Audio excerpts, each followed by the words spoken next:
इतिहास ने कर्ण को दानवीर कहा और द्रौपदी को पंचकन्या, लेकिन किसी ने यह नहीं पूछा कि इन दोनों आत्माओं का कोई कोमल रिश्ता था।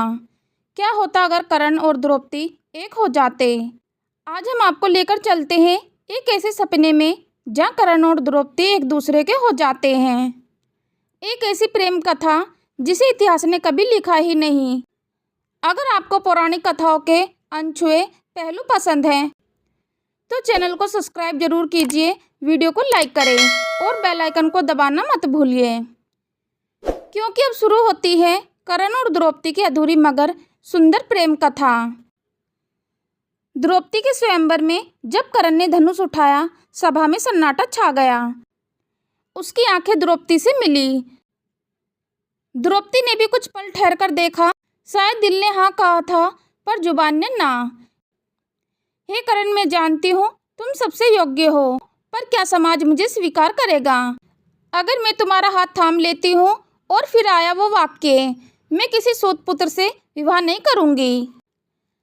कर्ण की आंखों में क्षण भर के लिए पीड़ा तो तैर गई, पर वे कुछ बोले बिना लौट गए। अब सोचिए, अगर द्रौपदी ने उस दिन हाँ कहा होता, कर्ण ने धनुष उठाया होता, मछली की आंख भेद दी होती और सभा में गूंजता राजकुमारी द्रौपदी का वर है कर्ण। द्रौपदी अपने निर्णय पर अड़िग रहती और राजाओं की भीड़ में सिर ऊंचा करके कहती, मैंने अपने दिल की सुनी है, ना कि कुल की। मुझे पुरुष का जन्म नहीं देखना, उसका कर्म देखना है। और कर्ण तुम महान हो। द्रौपदी और कर्ण अब एक साथ थे। कर्ण द्रौपदी का मान रखता है और द्रौपदी कर्ण का सम्मान बढ़ाती। तुम युद्ध में अद्वितीय हो, लेकिन धर्म का साथ जरूरी है। अगर तुम साथ हो तो मैं न्याय के लिए तलवार उठाऊंगा।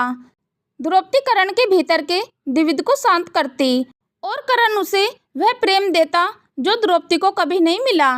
जब महाभारत की आंधी उठती, कर्ण द्रौपदी की बातों से प्रेरित होता और दुर्योधन का साथ छोड़ धर्म की ओर बढ़ता पांडवों की ओर।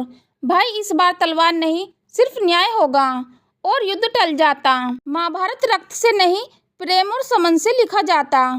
कर्ण बनते हस्तिनापुर के राजा और द्रौपदी रानी। सिर्फ नाम की नहीं, वो राज्य की सबसे बुद्धिमानी सलाहकारी बनती। हमारा राज्य केवल ताकत से नहीं, इंसाफ से चलेगा।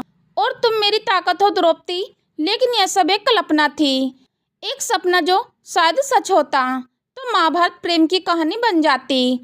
कर्ण और द्रौपदी दो आत्माएं जिन्हें समाज ने अलग किया, पर अगर वह मिल जाते तो इतिहास की सबसे सुंदर प्रेम कहानी लिखी जाती। अगर यह कहानी आपके दिल को छू गई हो तो वीडियो को लाइक करें, कमेंट में बताएं कि आप कर्ण द्रौपदी को एक साथ देखना चाहते थे या नहीं। और ऐसे ही पौराणिक कल्पनाओं से जुड़ने के लिए चैनल को सब्सक्राइब करना ना भूलें। चलो तो दोस्तों, मिलते हैं फिर नेक्स्ट वीडियो में नए ज्ञान के साथ। हम लेते हैं आपसे विदा। धन्यवाद।